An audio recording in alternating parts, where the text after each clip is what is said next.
Моя комната — это пространство, где я живу и работаю. Я превратил это место в такое определенное арт-пространство, которое создает определенную ауру, дает определенный вайб для того, чтобы открыть какие-то новые грани в себе, в мире. Это все очень способствует моей работе.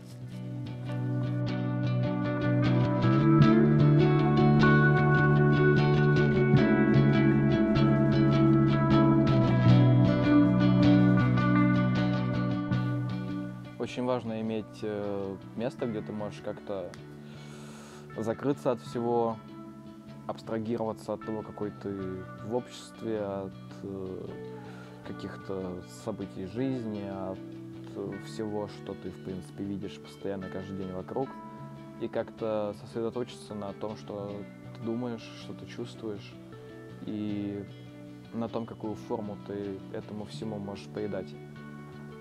Вот. И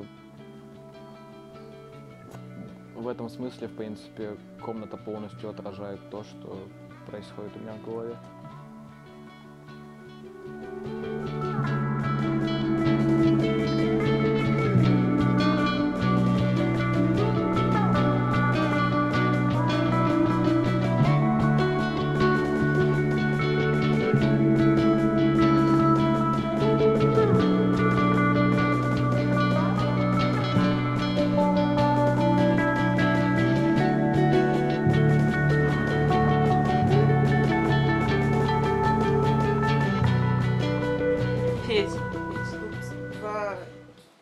Тараканы к тебе пришли на стол тусоваться. Ты как эту ситуацию прокомментируешь? Ну, у них там хата. То есть это не на пати они пришли, а они там живут просто. Да, но я их скоро выгоню оттуда. Ты им сдаешь там квартиру? Не-не, они не башляют ничего. Типа, вот стоит запомнить простую аксиому. Все тараканы нелегалы, а вот пауки уже по ситуации пойдет. Типа, вот все пауки, которые есть в комнате, они делятся на два типа. Легальные и нелегальные. Нелегалы — это те, кто разбивает паутину на каких-то видных местах и мешает там какой-то моей жизни, да. Я их пизжу, короче, и все, я им говорю, типа, так делать не надо. А есть, короче, облегальные пауки, это те, которые там где-то в ебенях, короче, обитают, и они вот, если они башляют за коммуналку, вон там вот у меня очень много мелочи на столе, ты думаешь, что я прихожу, значит, и беру из кармана мелочь, вываливаю на стол? Серьезно, что ли? Это все пауки башляют. Вот, и вот. А еще была, кстати, прикольная очень история, раз уж ты задаешь вопрос. В общем, решила как-то убраться в комнате.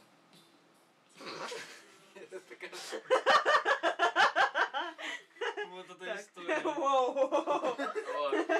отдельное интервью. Вот, и я вот этот угол, короче, вот за кроватью начал разбирать. А за неделю до этого я что-то сидел за компом и видел, как оса что-то налетала вот около окна. И я такой, типа, ну окей. Я начал разбирать этот угол, а там дикое вообще, то есть там это было у них не поселение тараканов, не вот не их коммуналка, как там, а там был город целый.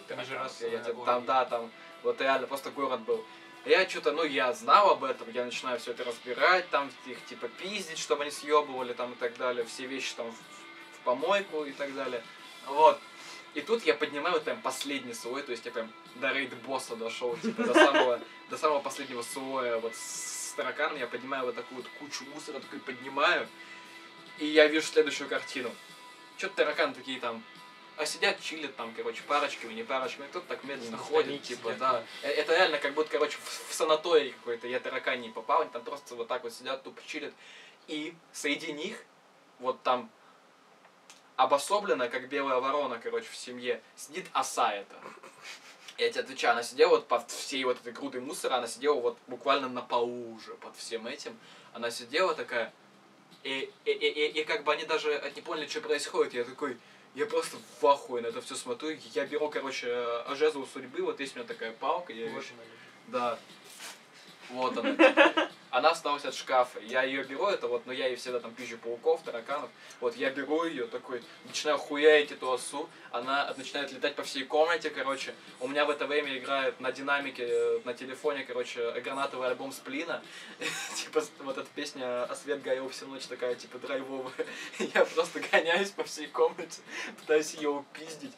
Она постоянно еще меня хуяет как-то, типа, я такой, блядь, съебись нахуй, сука. Вот, и в результате все закончилось тем, что я ее повалил, поезжал, короче, книгой и отрубил ей голову. И только тогда она перестала выпендриваться, потому что она просто не подыхала. Вот, то есть тут вообще, тут очень весело. Система правосудия как в России. Это мы вырежем.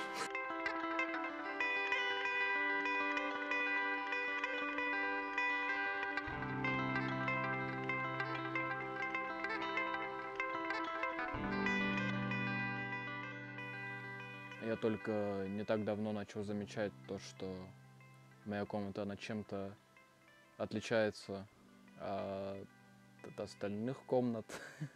Ну, вообще, в смысле.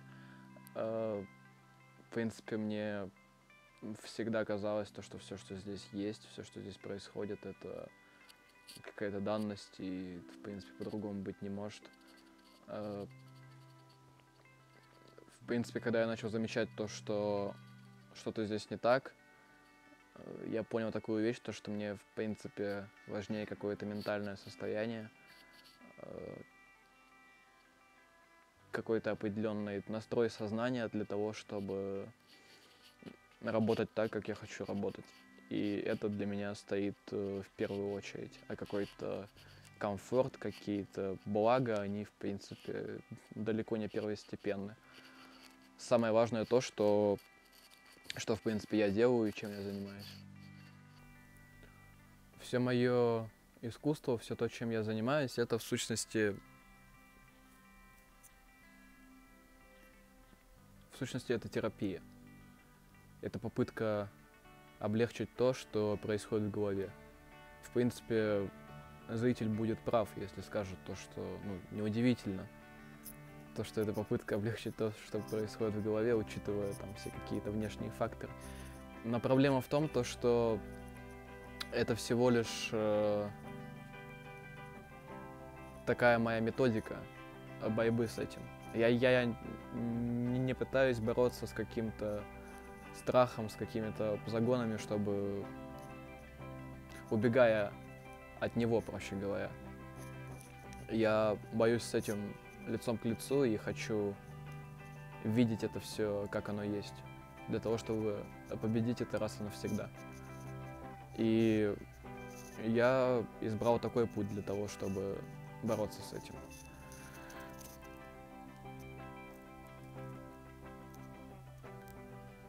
Грубо говоря, путь наименьшего сопротивления, но при этом наибольшего сопротивления. И я надеюсь, то, что, глядя на мои работы, какая-то боль зрителей, она в них растворяется.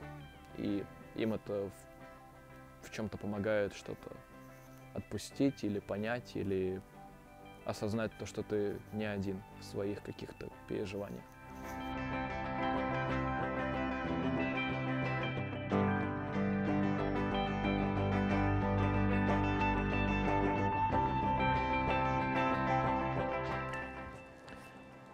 Это общежитие МСИ, раньше МСИ, сейчас уже РЭО имени Плеханова.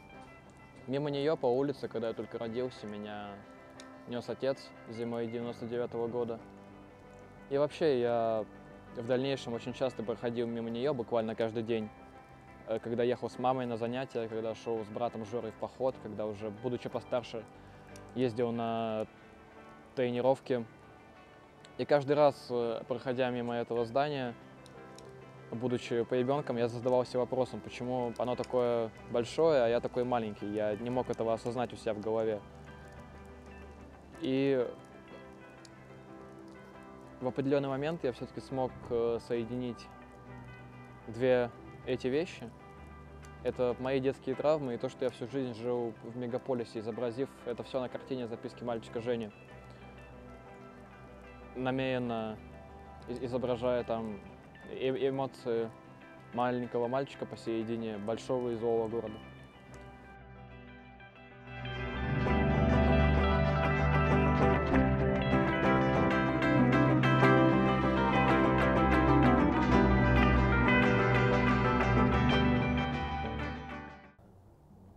Мы находимся в Круговом доме, это один из 2 таких домов в Москве.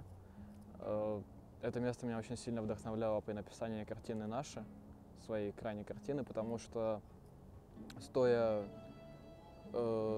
холодным зимним вечером посередине двора этого дома, ты смотришь на 360 градусов, и ты понимаешь, что повсюду одна бесконечная панелька, в которой проживают, грубо говоря, вот наши люди. И свою картину я, в сущности, посвятил нашему народу, и если быть более конкретным, то тому, что все идет, в принципе, по кругу. Вот, и, наверное, какой-то русской депрессии, я не знаю, или чему-то еще, и страданиям нашего народа, страданиям наших людей. Потому что само вот название, по сути, является мемом. Потому что вот это вот, все эти дефолтные фразы, мол, наши ребята, вот это наши футболисты там сыграли, но это наши ребята. Это само по себе такой своеобразный мемчик. Вот. И именно это место меня в этом плане очень сильно вдохновляло, когда я писал эту такую большую монументальную работу.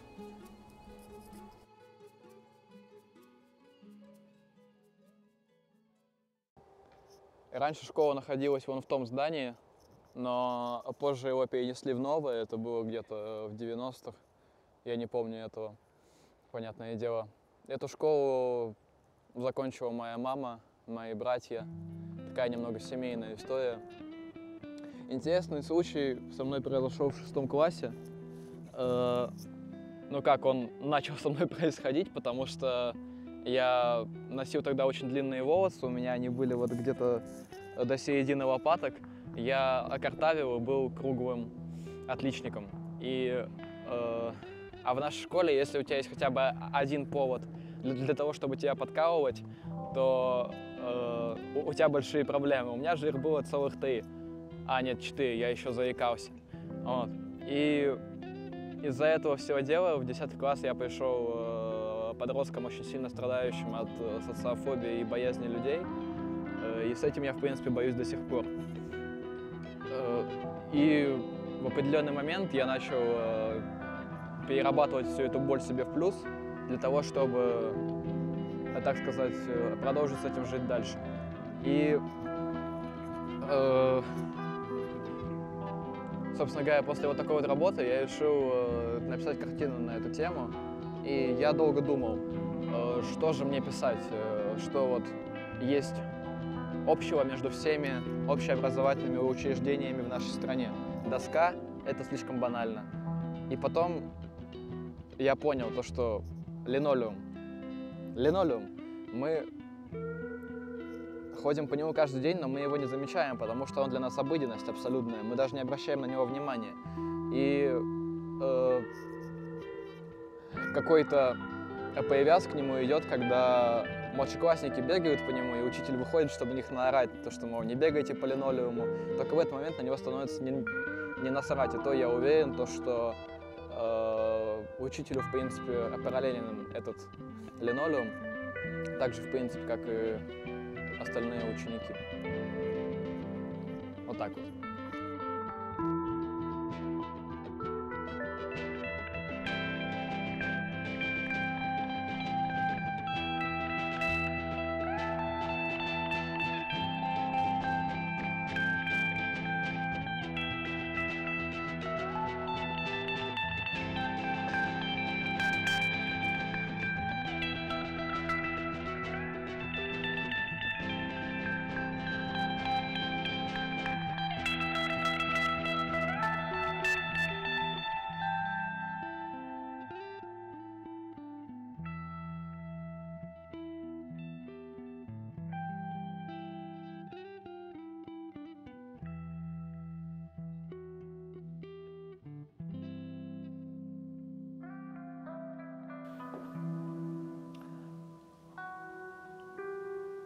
Арт на обоях — это моя концепция, которая, в принципе, не имеет концептуальных аналогов в мировом искусстве, потому что ее можно использовать и как инсталляцию, перформанс, просто выставку каких-либо работ, арт-практику тоже, потому что, в принципе, арт-практика концептуально — это что? Это высвобождение каких-либо эмоций в каком-либо экспрессионизме или абстрактных каких-то формах, и ее всегда пытаются как-то концептуально приплести к чему-либо, но именно касательно арта на обоях аналогов такому еще не было, потому что в чем вкратце суть? Суть в том, что чем это, объясню на банальном примере, чем это отличается от стрит-арта. Когда ты пишешь какую-то свою работу на стене какого-либо общественного пространства, ты как будто говоришь то, что это не только мое мнение, это мнение общественное. То есть ты связываешь себя с остальными людьми, которые даже к этой работе могут не иметь никакого отношения. Даже если это все делал один человек. Арт же на обоях — это именно концепция какого-то личностного конфликта. То есть то, что человек никуда не выносит. Он пишет на обоях, а обои уже автоматически отсылают нас к какому-то замкнутому пространству, где обитает человек. И он этот конфликт решает именно один на один. То есть ему, возможно, важно посмотреть, как это выглядит со стороны, или просто вынести это из своей головы. Это именно конфликт личности в первую очередь. И вот именно старые советские обои, они дополняют рисунок. Они уже априори очень много говорят о человеке, который сделал вот эту работу именно на обоях. Потому что это именно какой-то личностный катарсис, если можно так выразиться. И мы еще, к сожалению, не проводили такую арт-практику, но я уверен, что обязательно в будущем ее проведем, потому что концептуально никто так ее не привязывал еще, и аналогов этому, в принципе, я пока что не знаю, не вижу. Вот. В рамках своего перформанса «Записки на стенках», который проходил, опять же, в рамках моей экспозиции «Искусство панельных домов» в библиотеке медиацентра на Аргуновской улице, я, в принципе, вкратце рассказывал об этом. То есть я не объяснял саму концепцию вот этой концепции, но объяснил на своем примере, как это работает. И вроде как это очень сильно зашло всем зрителям, и я надеюсь в дальнейшем продолжать и развивать всю эту концепцию. Однако примерно совсем недавно я понял такую вещь, что рано или поздно надо будет идти дальше и не заострять на этом, в принципе, большое внимание, потому что у арта на обоях есть как большой минус, так и большой плюс. И как бы это банально не звучало, это арт на обоях.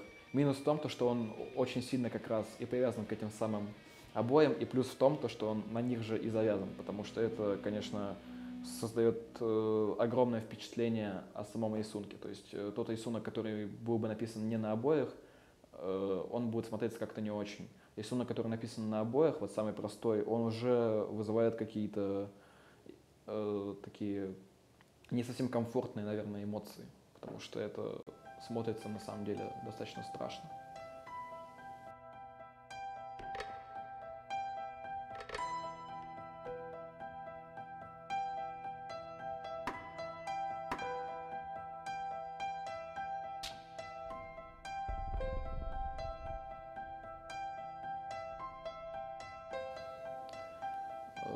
Я, в принципе, начинал с того, что я писал на обоях, я писал на холстах, я писал на ватманах еще очень давно, прям когда я только начал. И сейчас, работая над своими крайними картинами, я понял что это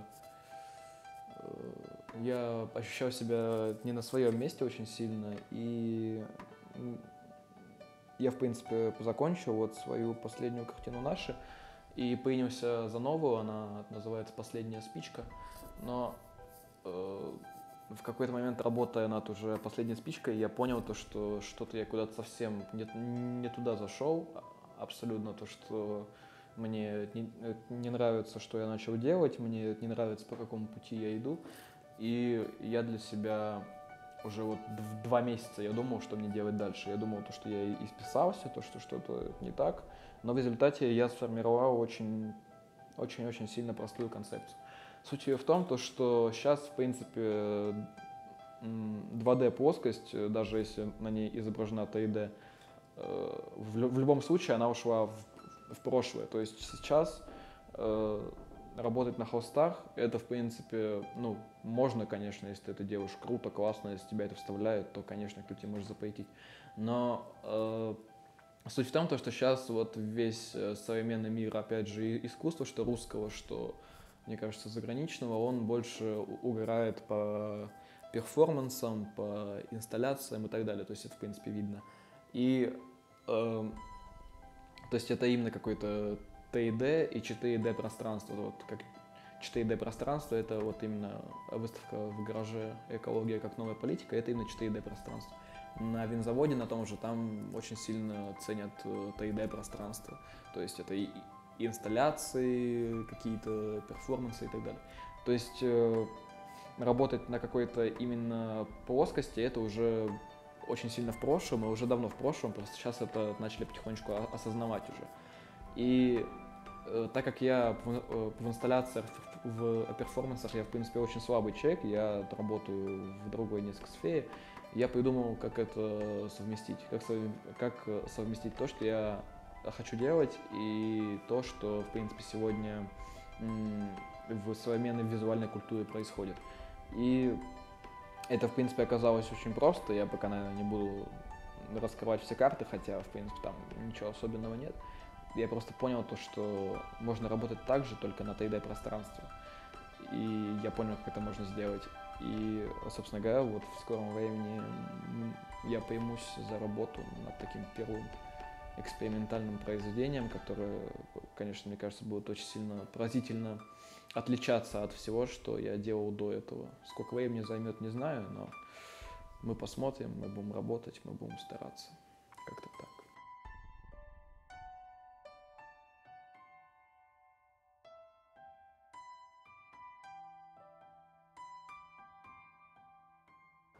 Если пытаться как-то посмотреть со стороны, объединить все то, что я делаю, то это можно разделить на 2 части, лично на мой взгляд. Это то, что происходит внутри человека, какие-то внутренние переживания, тревоги, страхи, панические атаки и так далее. То, что не выносится наружу, а если и выносится, то через какое-то бессознательное. И второе — это то, как окружающая реальность на нас влияет. То, как влияет на нас она, когда мы находимся долгое время в каком-то замкнутом пространстве, например, в квартире или комнате, и смотрим на нее со стороны. То, как она медленно закрадывается в наше сознание. Яркий пример, наверное, первого типа — это моя картина «Боль. Автопортреты». Она посвящена именно очень таким личным вещам, как для меня, как, я считаю, для каждого человека. И я надеюсь, что она смогла что-то заставить почувствовать, наверное, или, может, в какой-то степени задела зрителя своей, так сказать, выраженностью, если можно так выразиться. И яркий пример же второго типа картин — это, конечно же, комната автопортрета. Это мой второй автопортрет, в котором я фактически нарисовал свою комнату. И то, как она и окружающая ее реальность влияет именно на сознание какое-то. Вот. В любом случае, я считаю, что этот период, в принципе, завершился в моем творчестве, и сейчас наступает новый, более крутой, более новый, более интернациональный, наверное. И я очень надеюсь, что будет круто. Спасибо.